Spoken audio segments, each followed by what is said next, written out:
The Lazy Dads podcast contains lots of swearing. Lots and lots of swearing. You have been warned. Welcome to the Lazy Dads Guide to Movies with your two favourite co-hosts, me and him. Ooh. And today we're doing a look back on 2019 and we're going to talk about the show, how we felt and how the experience we've had setting it up and kind of some of the trials and tribulations we went through. We're going to start with that because I think it's important to mark this being the end of our first year, which has pretty much been a full year, hasn't it? Pretty much, it was late January I think we started it. And also, just before we go any further, insert theme song here. Lazy Dad, Lazy Dad, Lazy Dad, Lazy Dad. We'll get the theme song in probably before that, I'd say. We're going to, and then we're going to talk about maybe our top 5 films that we watched in 2019 For the first time. And these aren't films that necessarily were released in 2019, but it's the top 5 films that we've seen in 2019 and we've watched in 2019. Only 2 of mine were actually released this year, though. One of mine was. Only one of mine was, should I say. Before we start going into the podcast, can we address the elephant in the room? What's that? Star Wars. Well, okay, are we going to jump? Okay. Just brief overview, because I think it's a film that needs to be seen again. Yeah, I agree. Time to settle. I'm going to see it again tomorrow. Oh, I'm delighted because I'm going to say a few little bits about it now that I hope you might be able to even notice or recognise when you're watching it. Full spoilers, by the way. Oh, geez, absolutely full spoilers. I just can't talk about this film without. I'm probably going to get emotional talking about it as well. I loved it. Okay. I thoroughly loved it. But there's one kind of there's a shadow that looms large over it as well, which is the fact that this episode should have been the Last Jedi episode, and we should have had Threat of the Emperor over 2 films and not just 10 minutes. Do you know what I mean? Can I go back on that and just say it should have been there from the start? Oh, you could have even had the Emperor there from the start, yeah. But I see why he's hiding in the shadows, though. Because if he's hiding in the shadows, kind of controlling Snoke, because he is trying to keep, or I imagine his overriding plan was that his presentation of himself to the galaxy was the big start of the Last Order. So people realise, Jesus, he's been doing this all along. He's been the threat in the darkness and in the shadows, as Leia says, all along. And him presenting himself or letting people know that he's not dead was another big part of the final part of the plan, or the final order. That's what I get from it. Also, I think if he would have been exposed from the very beginning, say from The Force Awakens on, it was nothing to do with Snoke, it was just the Emperor. They could have worked it. 100% agree with you. They could have worked that, but I think, and that could have been like the catalyst to getting Luke back into the fight, because he's not dead, and then that could have also been the catalyst to spur on the return of Anakin as a Force ghost as well. That sort of stuff, and that's a path they didn't go down. It's what we have. Do you know what I mean? But I think. I think with him presenting himself as the threat from early on, it would have spurred the New Republic into being much more of an active a character in defeating the First Order. Do you know what I mean? Yeah. Because they know how bad the Emperor was. There's a lot of, you can tell in The Force Awakens, there's a lot of politics going on in the New Republic about who Snoke is, the First Order. They're not a major threat, blah blah blah blah blah, until they fucking wipe out the entire of the New Republic in one go from Starkiller Base. So I think that's why he didn't present himself. But if we had this episode, or the storyline of this episode, as The Last Jedi, we could have had the Emperor being the big threat across 2 films, or they could have made, and I wouldn't have whinged about this, The Rise of Skywalker 2-parter. Yeah. Because they really did cram a hell of a lot in. They did. And to this film. Here's part of my issue. Right now, don't get me wrong, I enjoyed it, but it has its moments that I just nearly cringe at. The Snokes in the fucking Rick and Morty tanks. I thought that was class. No, I thought that was fucking stupid. Just make him a character. No. Can I tell you something about that, though? What? The Sith, that homeworld Exegol, okay? I think that's the new version of Korriban. Korriban was originally the Sith homeworld.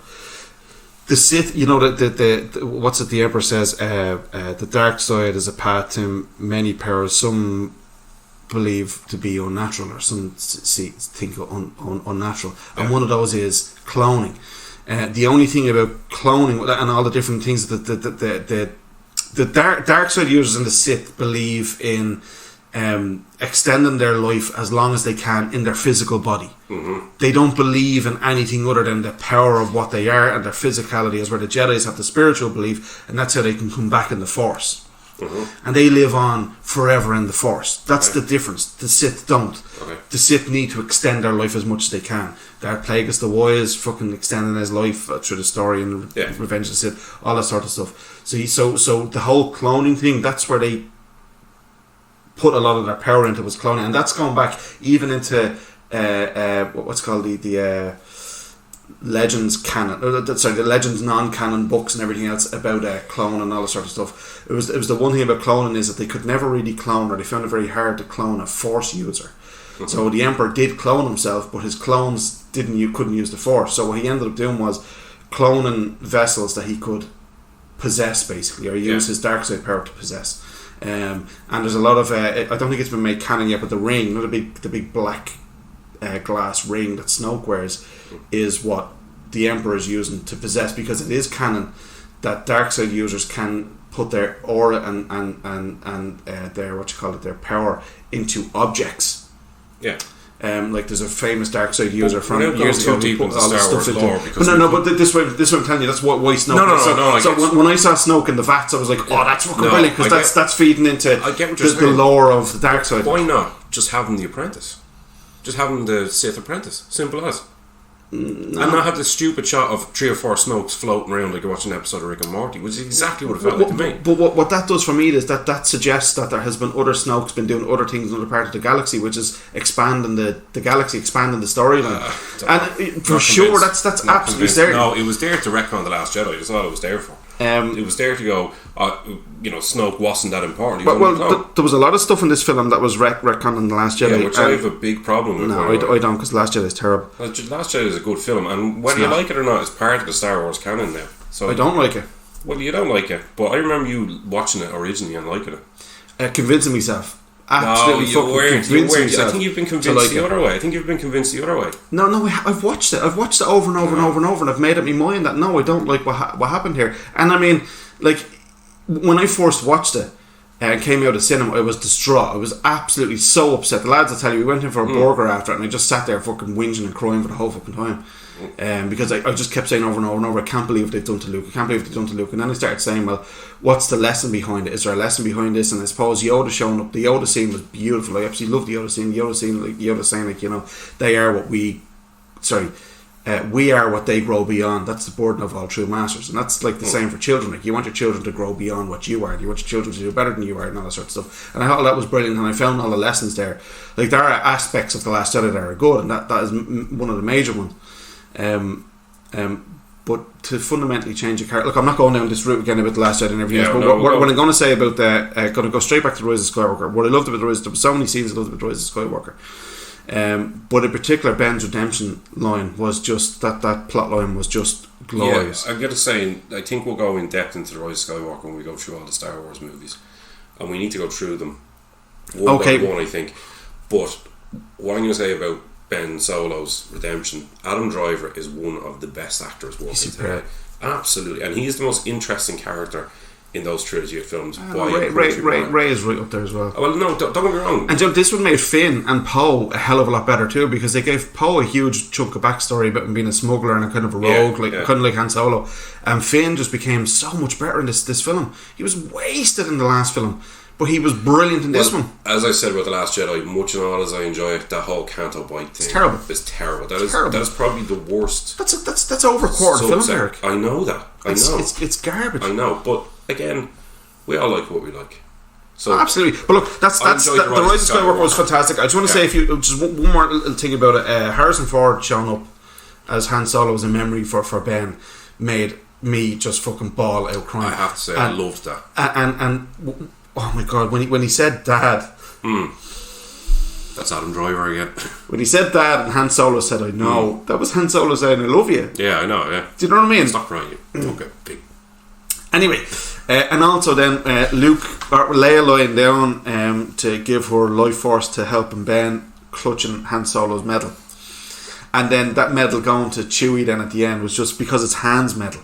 Yeah, I thought was just wonderful. Red 5 being lifted out of sea by Luke to the same soundtrack as when Yoda did it for him, and it was just. I have a couple of problems with it. Right? Amazing. I'm going to go through my couple of problems. No. Let's move on.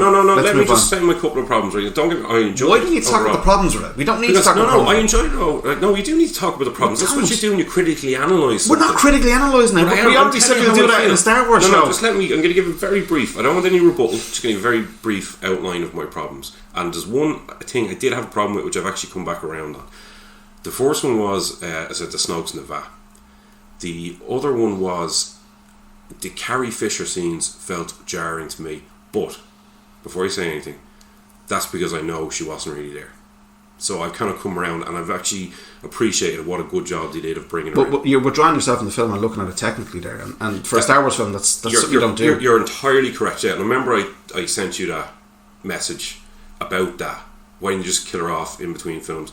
That makes no fucking sense. No, you had to go in a the way they did it was right, and it was just the fact that I knew she wasn't really there was just jarring to me. And also the way she went, it could very well have been her using her power in the Force to reach out to Ben, but also to allow Han's spirit to come and visit, and maybe it wasn't a memory. It could have been. Yeah. That could have been something too. So and you could look into it that way too. Like obviously it was a memory, but it could have been Leia doing that. Yeah. Do you know? And the other thing that I thought about as well is that gives credence then to when Leia embraced Han in The Force Awakens and told her bring her son home. He says, I can't. Like Luke wasn't able to. He says, Luke's Jedi. You're his father. Bring him home. So he kind of did that. Yeah. He brought him back to the light side. Do you know what I mean? Again, I'm not shitting on it by any stretch of imagination. I enjoyed it. I'm actually looking forward. That plot line gives credence to something in Force Awakens, and I think it works beautifully. That's yeah. So we're going to draw a line on Star Wars. Yeah, because if we're going to critically do it, and I would sit down and critically do it with you if you want to, it needs to be a separate thing because absolutely. We'll do 9 specials, 9 half-hour specials. I tell you what. No, here's an idea, right? Star Wars in 10 minutes. We're going to take 10 minutes for each film, each of the 9, and 5 minutes each with a referee. Well, that'd have to be Kev. It'll be anybody. Could be anybody. Right. It has to be an impartial referee who's going to call the 5 minutes. So you give your feelings in 5 minutes. I only trust Kev to give the impartial, down the line, fucking keeping us both in check approach to that. Okay. We just keep going on our top 5 films of the year then. Well, we're going to talk about the podcast. We'll do that in the second half. Because you've already addressed your number 1, I believe. We've already addressed it. Indirectly, yeah. But okay, so well, you start then with your top 5 stuff. Okay. Mine are Endgame. Is that number 1 or 5? It's they're in no particular order. Okay. Endgame. Yeah, I didn't put that in, and do you know I just forgot about it. I forgot about Endgame. Endgame's a great fucking film. Yeah, that was a great culmination to a fucking decade-long saga. Mm-hmm. Really enjoyed it. Again, not perfect, but we don't go into critically analyze it. Like we should. Okay, we can critically analyze them separately, but we should be going in to be blasted away by a popcorn movie. But this is pure popcorn, yeah, and that's what it should be. And I didn't want to. I mean, even the scene at the end where all the girls, I didn't want to hate. Again, that's stupid. It is tick. But it was just so much fun from start to finish. Pretty much, it was just fun all the way through. Yeah. Us. Jordan Peele, second. I haven't seen it yet. Have you not? No, not yet. Very good. It's not as good as Get Out, but it's very good. It's up there. Bone Tomahawk, which we've talked about. Oh yeah, is this your first year to see Bone Tomahawk? Yeah. Sorcerer, which obviously you recommended to me. Superb list, yeah. Number 5 is Logan. Did you watch it? I watched it about 3 weeks ago, Yeah, you fucking arsehole. Oh my god, there should be reading like a soundtrack for this. I watched Logan. A revelation that shocks the podcast to its very core. What'd you think? I loved it, yeah. It's fucking brilliant. It's amazing, it's brilliant. Patrick Stewart's just super, absolutely excellent. And I kind of knew what it was about without knowing the storyline as such. And it exists, obviously, completely separate to those X-Men films. I don't mind that, because those X-Men films have gone down the fucking tube, so they have. No, again, I'm not that's not a problem. Like X-Men 1 and 2 were good. First Class was that was the one thing I found it hard figuring out where it was positioned in the storyline. But then I realised this is really its own thing. It is completely its own thing. It just happens to have the same actors. Like if they recast Logan as someone else, and obviously it wouldn't work as well, I don't think, because we're used to seeing that character as Logan, as Wolverine. It would have worked given the storyline. They got the right people in or whatever. But obviously that was Hugh Jackman's kind of swan song in the role. So what a way to go! Oh yeah, absolutely. Yeah, Patrick Stewart's just the fucking best. And do you know who was surprisingly good in this? Well, Caliban, yeah. Same Stephen Merchant. Did he play Caliban in an X-Men movie before?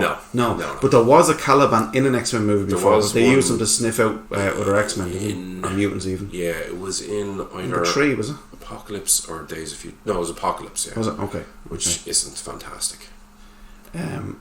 No, I thought he was very good, and I thought it just brought that element of realism to it. Like, and the little touches where one of his blades, when he comes out halfway, and he has to pull the fucking rest of it, and the idea that the adamantium is poisoning him as well in such a rate that his body isn't fucking fixing itself, and it was superb. And then at the end when he takes the injection, the yolk just goes fucking bananas. I thought, oh shit, this is class. It's like, remember we were talking about The Boys, and it's like, what if superheroes real life kind of thing? Like, that's what that feels like to me. Yeah.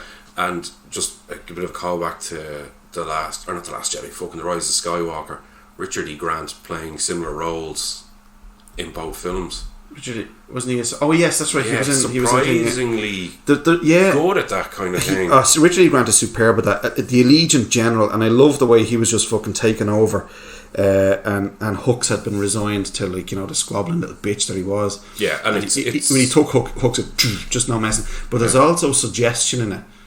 I took this away. We're not getting too deep into this. No. Just a quick one. I took this away from the film, as where the lads didn't. I don't think, I can't remember, but I definitely, when he says to you, I will serve you now as I served you in the old war. I have a feeling the Allegiant General is force sensitive. Okay. You don't really see much of him, but I think he might be forced. But he was superb, and he was great in he has a menacing presence when he wants to. Again, surprisingly good in that kind of role. Then you watch him in Whitnall, Illinois, and he's hilarious. I've never seen that. You've never seen Whitnall? No. They're okay. It's right up there with Logan of the film. Just let me tell you, the two of them are a pair of has-been gobshites, like living in a fucking horrible kippy. Real quick. They decided to go down to the fucking countryside just to get out of the city, like to go on holiday. But they're so cold in their apartment that he keeps rubbing deep heat on them to stay warm. But they go off down to the apartment and or down to a country house, and they've no food, no nothing. It's pissing rain. He goes out into the road to look and see. There's nothing around. They're banging of a Jaguars that are breaking down, and a tractor pulls up. And he waves the tractor down, and he goes over and he goes, "Excuse me, we've come on holiday by mistake. Can you help us, please?" It's deadly. I only have it on DVD though, but Arrow, I think, done a really good Blu-ray release of that, and I think they actually done a box set release of that, which I never got. But I'm sure it'll be the next fucking warehouse sale. Email them, show them all your fucking bastards. Radios or whatever you have. Yeah. But, show them your Arrow collection. But no, Richard, he's class, and he was great in that. And I thought the whole storyline when he went to the family, when the family took them in. Oh yeah, that was horrible. Well, brilliant, but horrible. It was brilliant, but it was fucking horrible. The whole film could have been that, and I'd been happy, to be perfectly honest with you. Like, no, all joking aside, because you know, it kind of. This isn't a criticism now, it's just an observation. It's like a road trip movie, obviously. Yeah. Which I love. Excuse me. Sorry, jeez, something stuck in my throat. Probably a dick. Jesus Christ. Better edit that one in. Out. I was going to say, yeah, it's like a road trip movie, and then it's kind of every single point they go to, it's kind of like you could spend another hour or two there. Oh yeah, it could be a show over. Yeah, exactly. Absolutely, yeah. And I know the comic book is a bit longer and a bit more in depth, the Old Man Logan, but I'm going to read that as well. That's on my list. It's superb. And if you're ever getting into the 4K game, that 4K release, that is a native 4K film as well. It looks spectacular. Yeah, I need to get a bigger TV. By bigger I mean better, and by better I mean one that works properly. Was that one on the blink now, was it? It's just the sound of it's fucking atrocious. Right. Like the sound difference between channels, between different DVDs, between different Blu-rays, the PlayStation, the whole lot. It's all over the place. And it's just not a calibrated TV. It's just shit TV. Alright, so my top 5 But I have a sly top 6 though, Derek. No. I had to squeeze one in, but I'll go top 5. So again, these are ones that I have seen for the first time in 2019. Yeah. Number 5, Blade Runner 2049. Fucking superb film, yeah. Excellent film.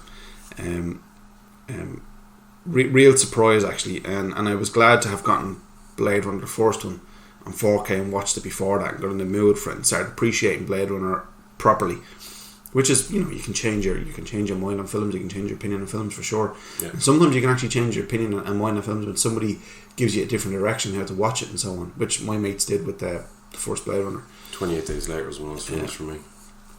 28 Days, yeah, 28 Days Later. Unpopular opinion, 28 Weeks Later for me is far superior to 28 Days Later. No, I enjoyed them both now, but I think 28 Days Later. But I went seeing it at the cinema and I was like, this is shit. Then I watched it again and I was like, nah, this isn't shit. I was wrong.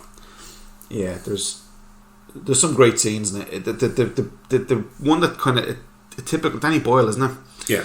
Typical weird scenes or weird plot lines that don't make much sense that Danny Boyle seems to consistently have in his films, like when Cillian Murphy, when they go to the outpost and they take the girls off Cillian Murphy, and I think it was Cillian Murphy get fucked out, or no, they bring him off and they try to kill him, isn't it? And yeah.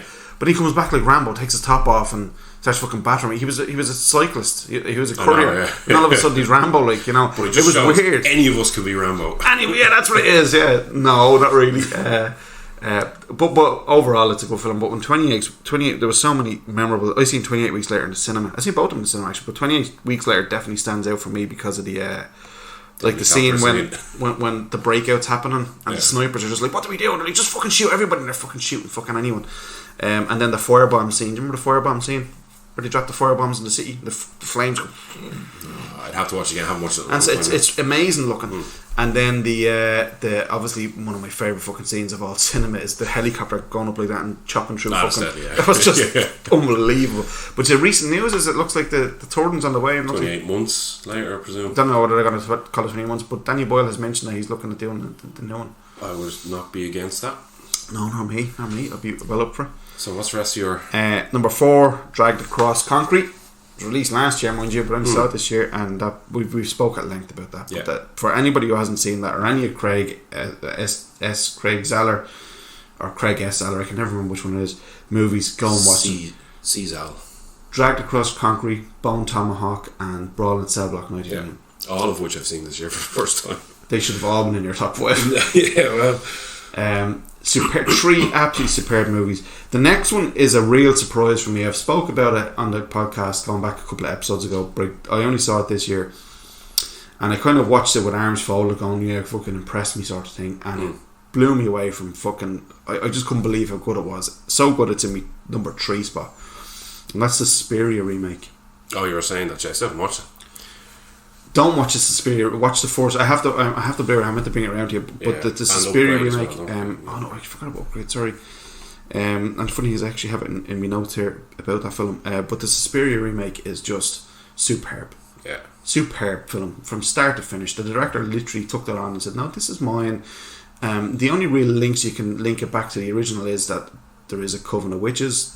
And there's a dance academy, and that's really it. Set in Germany, and that's it. Yeah, there's very little else. There are one or two other bits, but they're done in such a stylized, fashionable, not fashionable, but imaginative way. It's very good.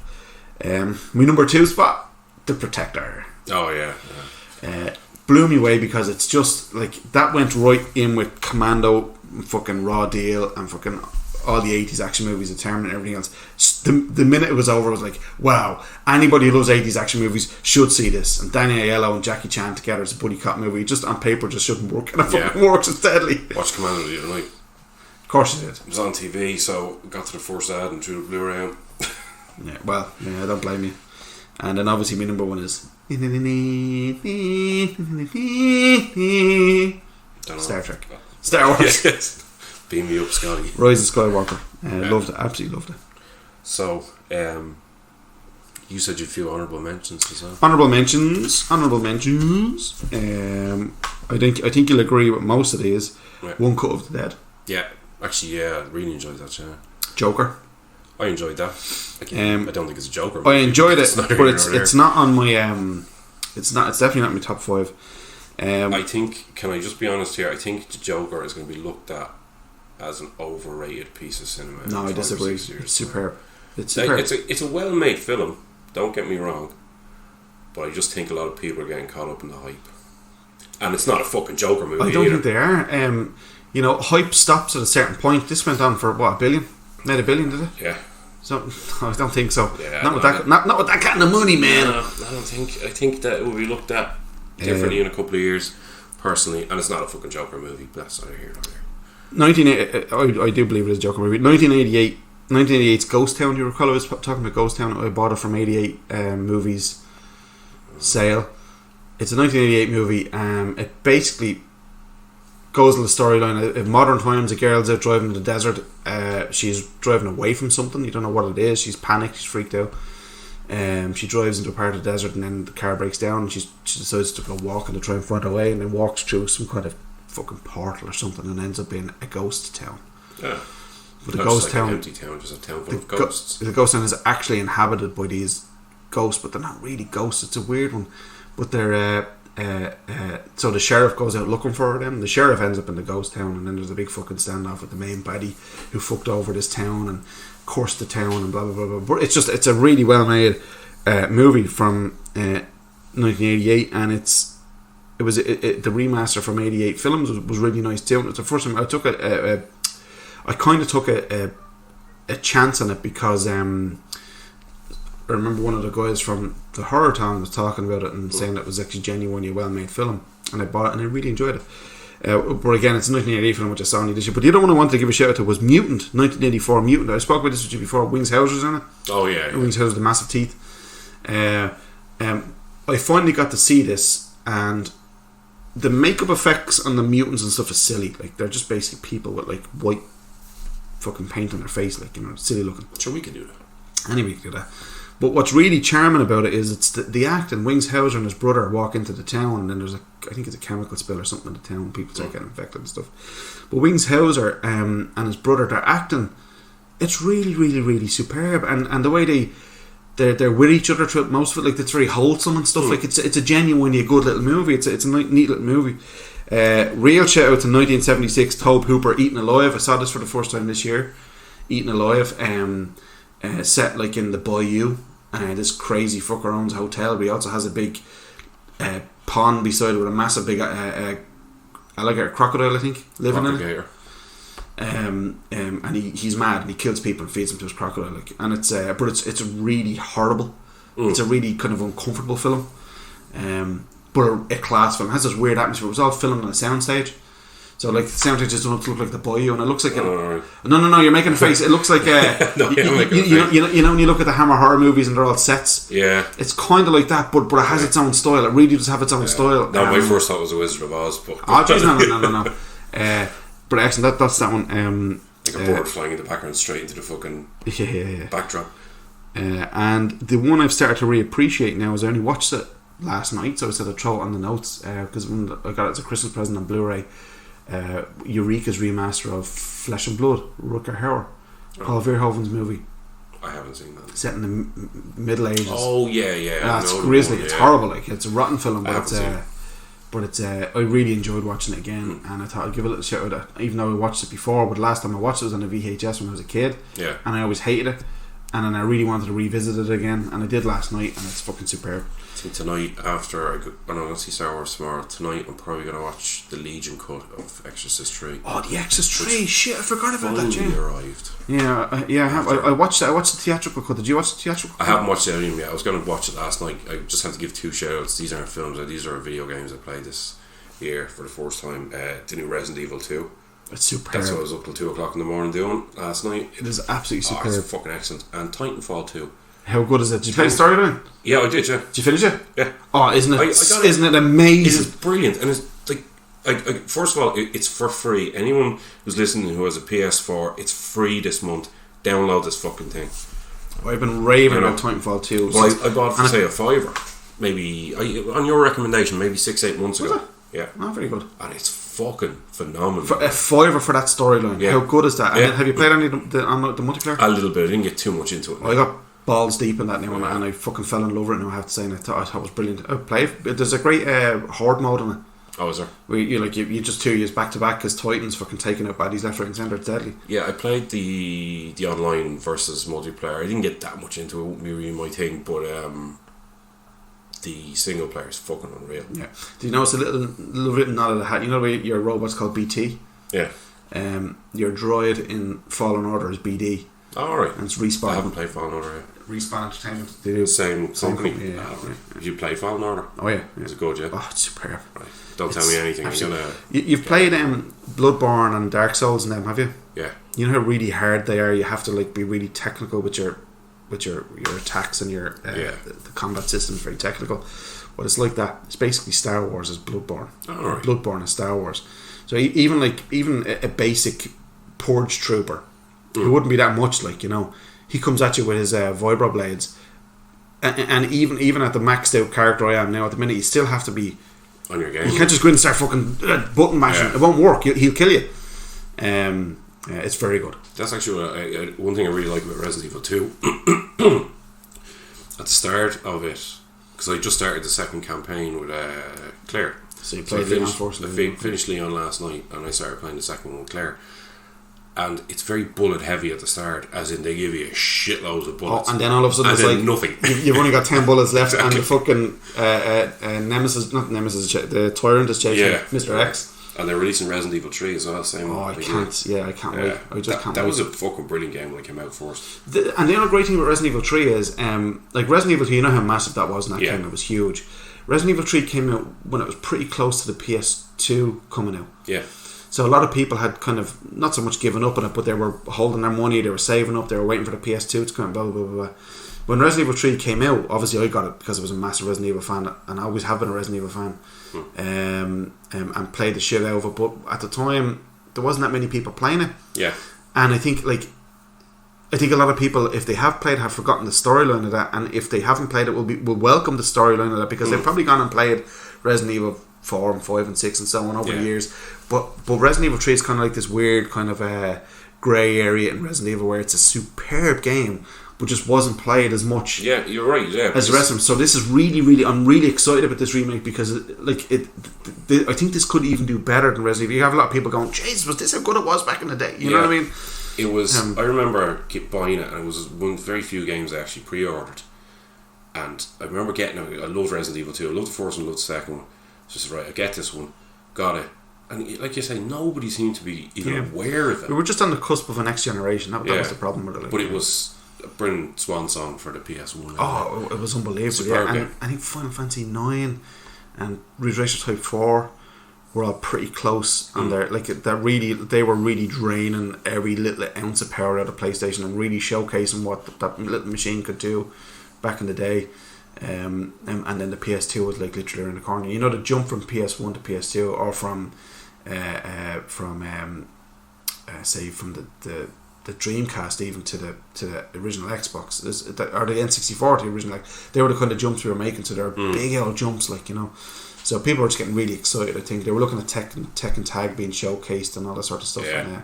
Speaking of Dreamcast, see, they released Shenmue 1, 2 and 3 on the PlayStation. Yeah. I remember playing the first one years ago on the Dreamcast. I was being blown away by it? Yeah, but it's one of the weirdest it's like Life Simulator. Oh, it's mad. With ninjas.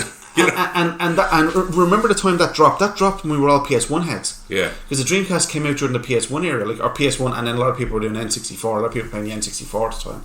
Yeah. So when you look back at those graphics, the N64 has this weird kind of blurry graphical aesthetic that is very specifically N64. The PS1 has the kind of high contrast blocky graphics, which is characteristic of the PS1. And then they just dropped the Dreamcast, and it's it looks fucking amazing. They had a modem built in. I know how to modem. It had high res graphic chips. It had fucking, you name it, hadn't it? It was a superb machine. And as being a Sega fan, at the time I was a Sony. I was a PlayStation kid, I was a kid, so I didn't want it to do well because I wanted to be. I only had a PlayStation, But whenever I go into like the likes of Pete's, remember Pete's? They had it set up in town and that, and you'd be looking at, and I was looking Soul Calibur.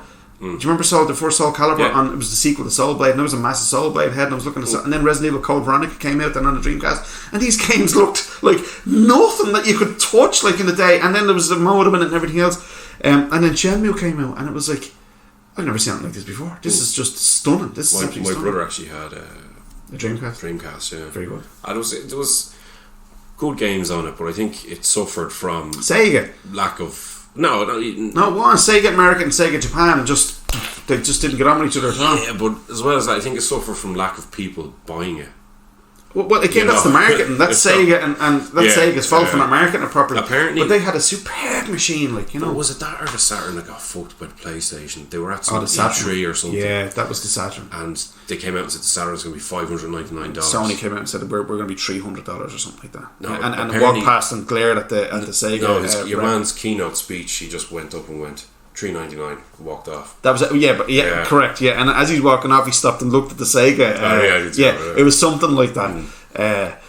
Which is not nice, like, you know what I mean, and you, like, it's funny because it's a good story, but today, like, you know, there's a lot of respect among Sony and PlayStation, Sony and Microsoft and Nintendo. Yeah, they respect, and they actually congratulate each other with certain things and so on. And actually, Sony. I missed the heady days. No, I know, but cutthroat marketing in the 90s. But in the world where ethics should be driving all of our business decisions and everything else, like, it wasn't like that back then. Like, you know, it was cutthroat, like, you know. My favourite's the Sega does what Nintendo don't. Nintendo, it's class. But it was a real heartbreaker because like, Sega should still be a prominent hardware console company right now.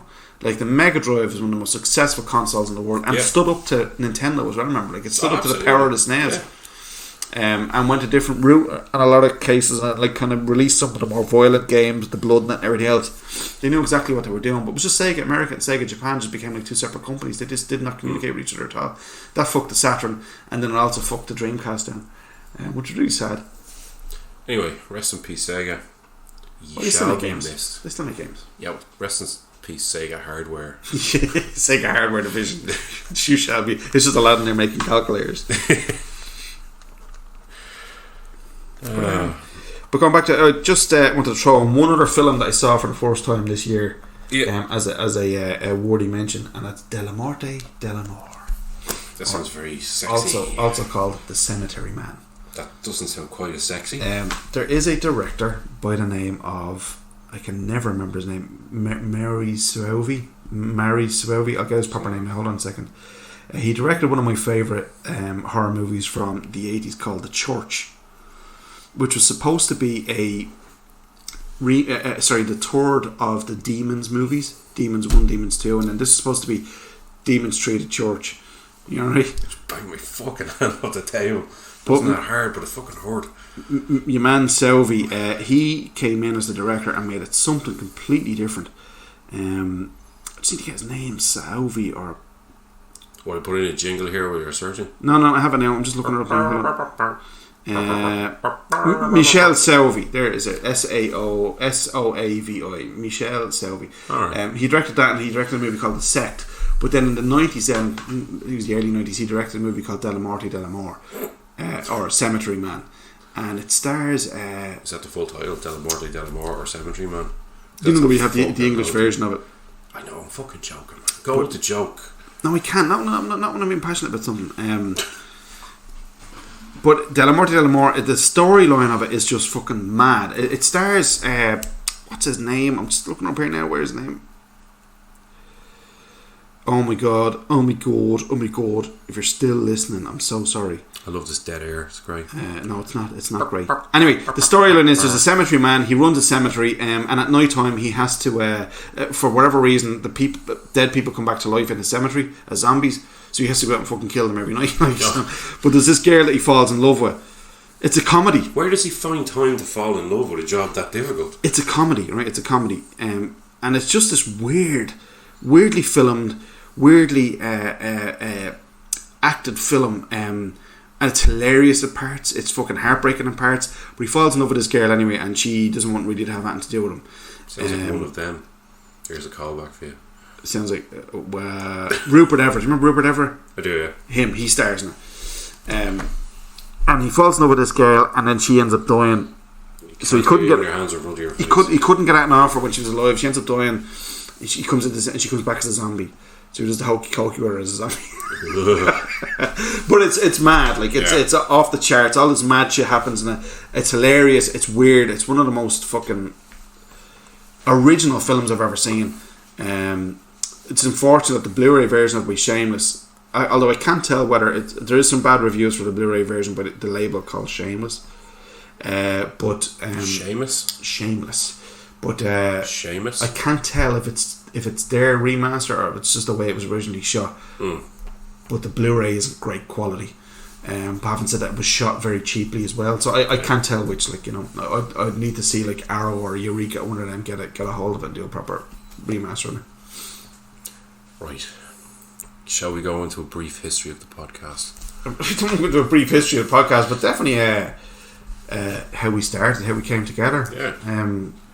What we started off with. Yeah. Why you probably shouldn't listen to the first 15 episodes. Jesus, yeah. It's been a weird year. It's been a year. It's been a year. It's been a full 12 months. We started in January. How many episodes? This is episode 31, and we have a second part of a 2-part special with Kev Shields, which I'm going to release at some stage. So we've 32 episodes. 32 episodes. 31 will be released when you're listening to this. Yeah. Yeah, we've come a long way. I can't even remember the conversations we were having about starting this. Typical me and you, it probably was, here we do a podcast, yeah, sure, stall it around next Sunday. Exactly, yeah. I don't do things by half. That was pretty much how it started. But we started off with, I had an idea of like using all the mics from the music days and setting it up through the 24 digital track bleeding recorder and running it that way and everything else, and had all these ideas for setting up a bleeding studio in the house and all that, and then it ended up just being you and me with fucking PlayStation SingStar mics doing a fucking podcast in your kitchen. I think the first time we actually had to hold them in our hands, because I don't think we had stands. We did hold them in our hands, yeah. And then I routed out stands, and we had the stand set up then. But to be fair to the PlayStation SingStar mics, they fucking worked. Got us going. Yeah. There's a fella online called Mark Rebillet, Rebillet, MARC Illet. He's really good. He basically does like like writes and records music on the fly, using what's it called, the looping systems. Oh yeah. And he's really good, and like he was doing a thing on one of his videos where, like, you know, if you want to create something, just go ahead and create it. Yeah, doesn't matter if it's shit, just go ahead and create, otherwise you create nothing. Yeah. So you'd rather create a piece of shit and have a piece of shit done that you can make better at some other stage than sit there and do absolutely nothing. And the chances are, when you go to try and create something, it won't be shit. And if it is shit, it'll be better next time. Yeah. You know, and I thought it's a great piece of advice that anybody who has a creative bone in their body should really, really adhere to, because there's no point in thinking about what you'd like to create. Just go and try and create it with what you have. If you've no money and you don't have the means or resources, have a look around the house, see what you actually have.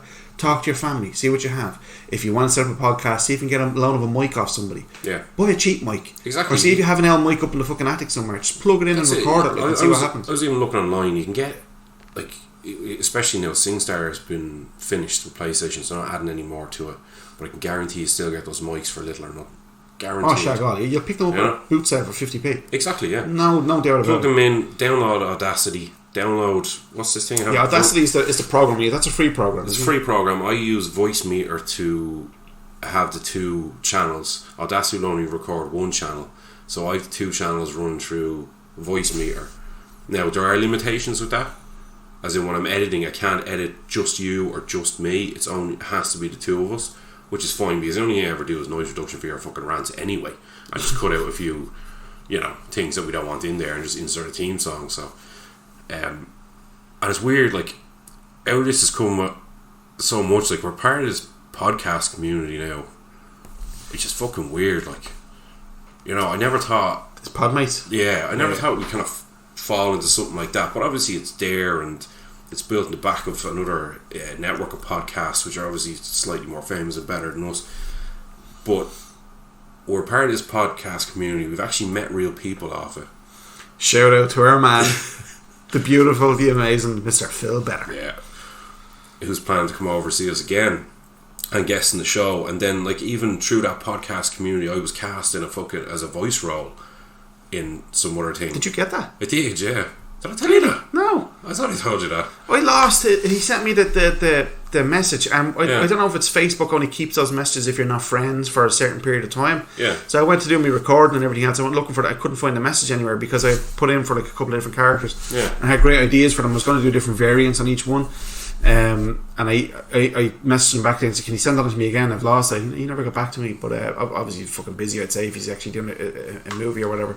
Yeah. But I'm fucking delighted you got it. Yeah, so I have to record my lines for that probably later on today. Deadly. Maybe tomorrow, so yeah. It's weird the stuff that comes out. Oh, you're interviewed on the radio. We were interviewed on our local radio station, Phoenix. Shout out to Phoenix FM. Yeah.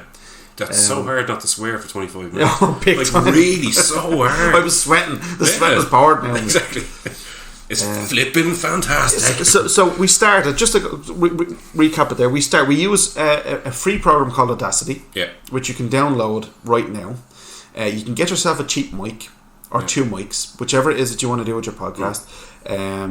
Then you have a separate piece of software then that allows you to record 2 lines of voice, which is called Voicemeeter. Is that a free download as well? Free download. That's a free download as well. So the resources to set something up and get going, it's not that much. Minimal, yeah. It's minimal. Now, the quality of your podcast, the sound quality of your podcast, might be poor, but if the content is good, I think people will still listen. Now, I know our sound quality still isn't where we want it to be, but it's a hell of a lot better than it was at the start of this year. And our content is pretty shit, but people listen anyway. I would argue that with me involved, our content is exceptionally good. It's superb. Just slagging. Oh, hang on. Derek, I'm just going to have to go. Yeah, no, for 2 seconds. You go sort that out. Keep everybody occupied. So Joe's gone.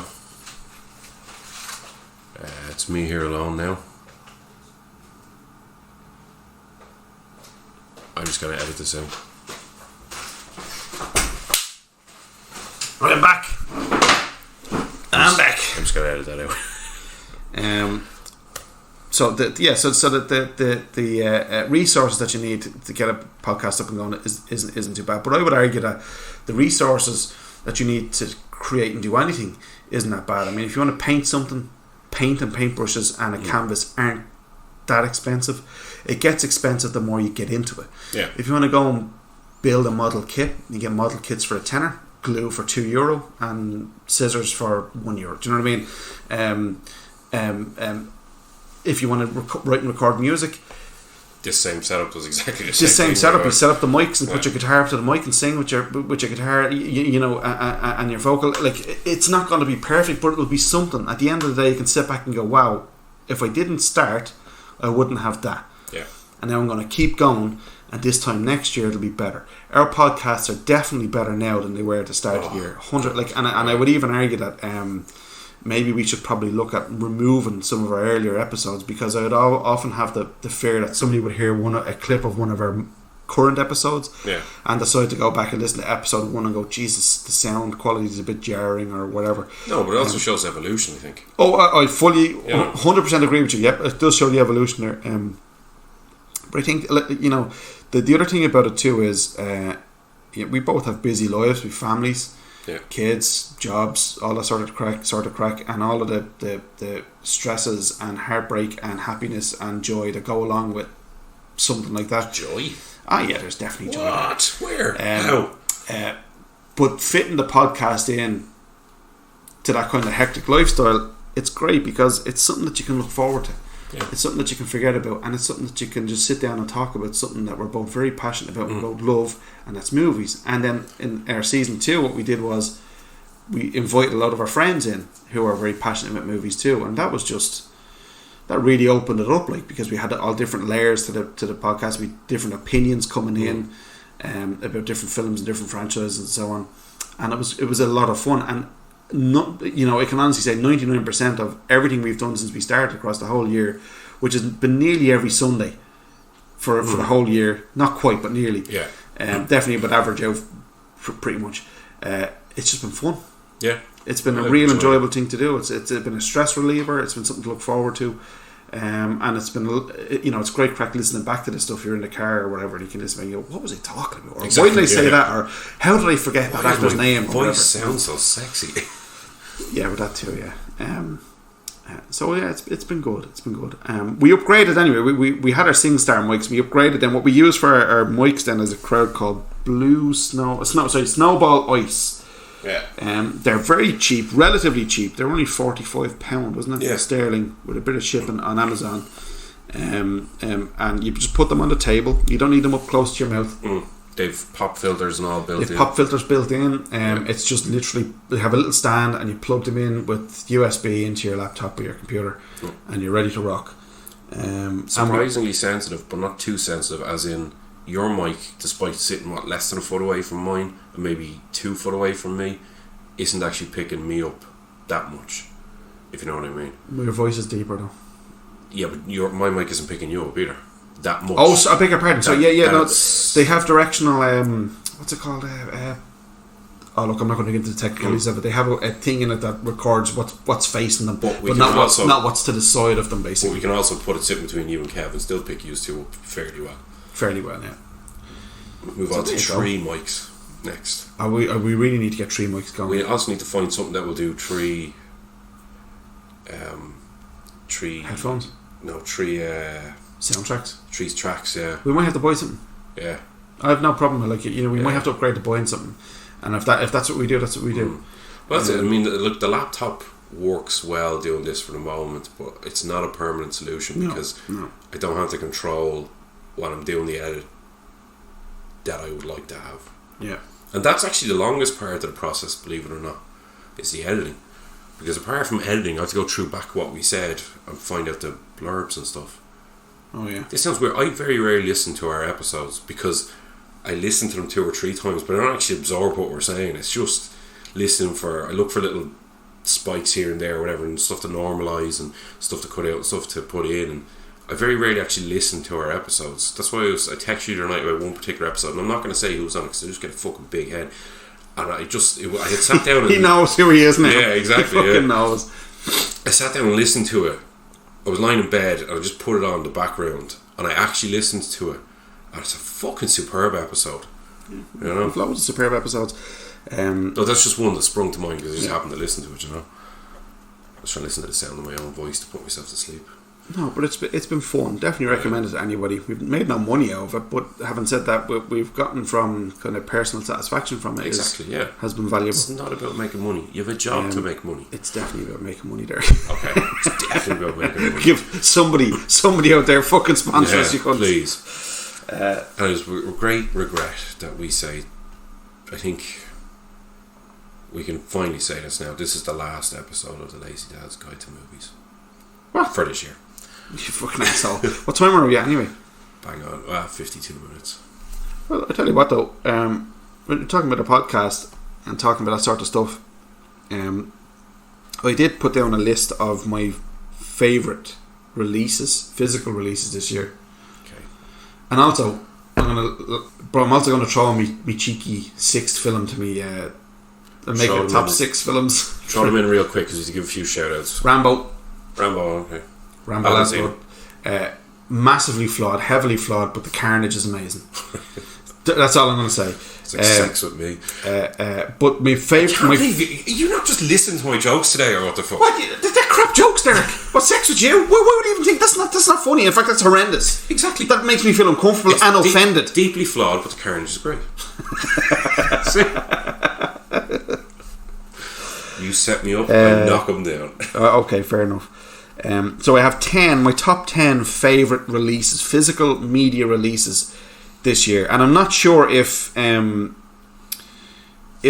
appropriately numbered, but I'm going to fucking go through them anyway, starting at number 10.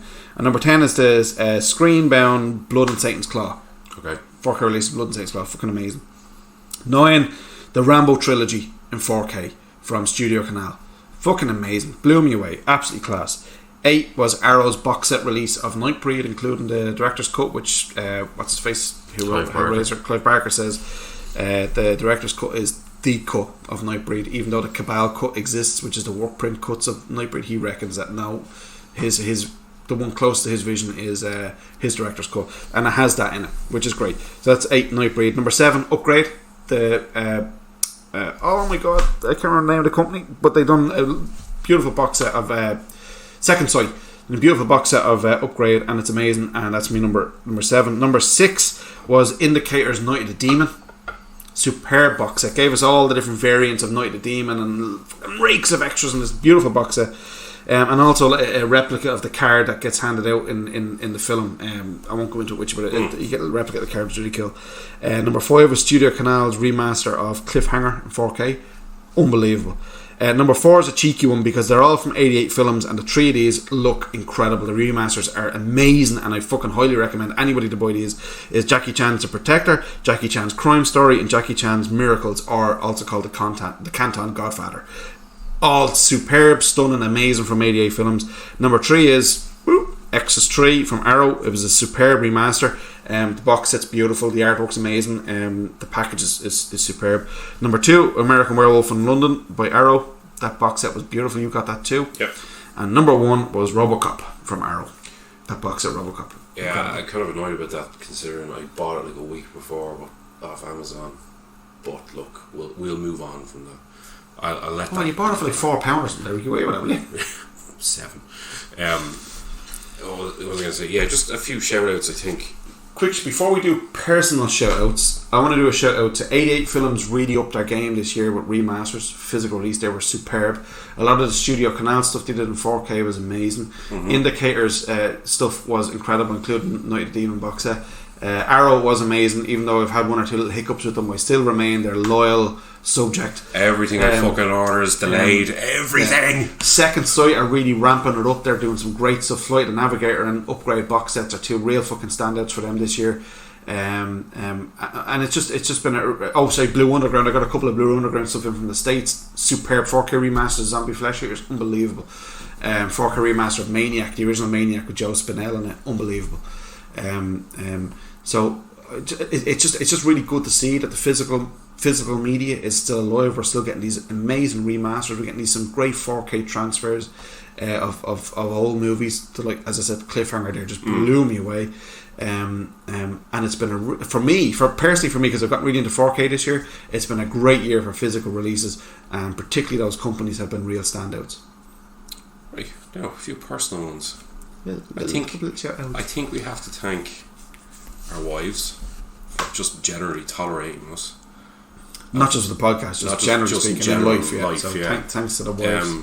Our kids for providing us inspiration, and like, I got to bring my young fella to Rise of Skywalker. I never thought for a second that I'd be bringing my son to see the last Star Wars film. It's special. It's magical. I get to see that, and even I was talking to someone else there whose son is like, he's fucking 20 or 25 or something. So I got to go see it with my son. My son's 8. I got to go see it with him. Yeah. Big shout out to him for singing the theme tune with me.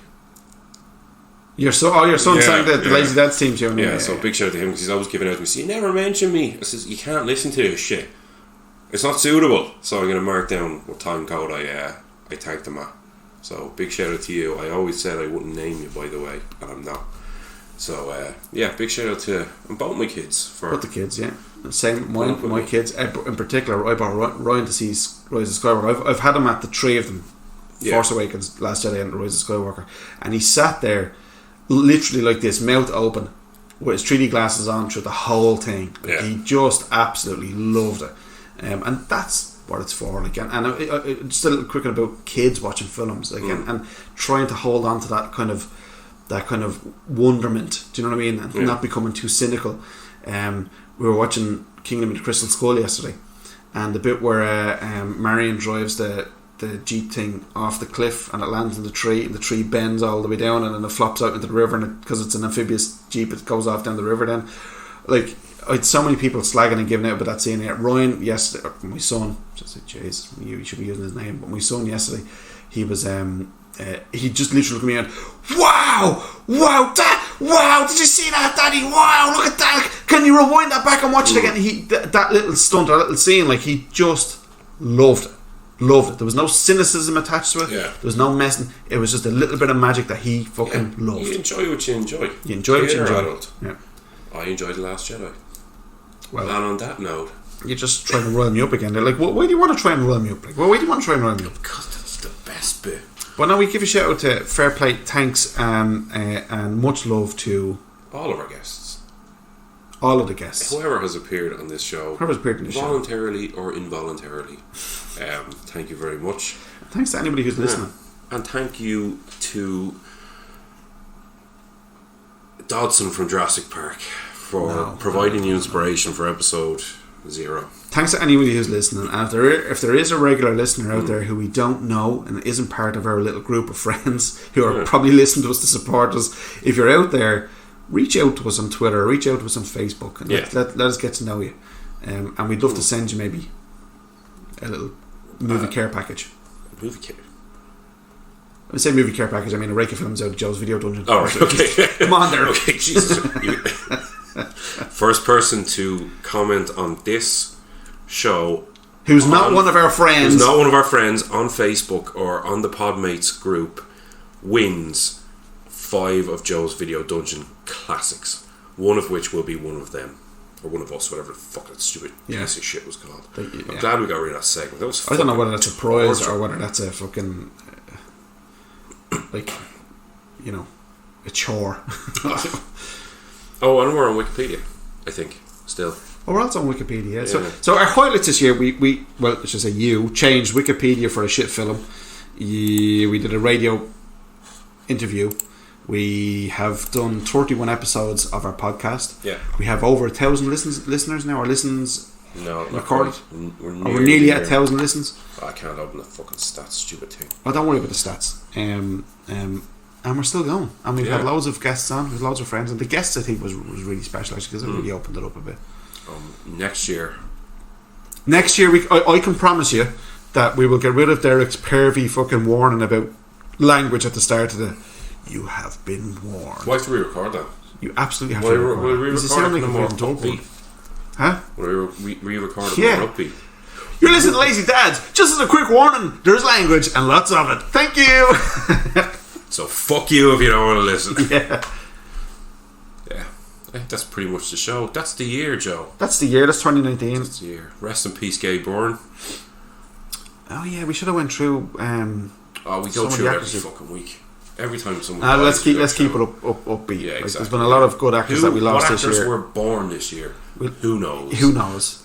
We lost a lot of good actors last year, and maybe that's not something we want to. Sure, there were some bad actors lost in there as well. Yeah, but it's not something we want to dwell on. Anyway, have a great 2020. Absolutely. And join us every 2 weeks for an episode of The Lazy Dads. Bigger and more the same as ever.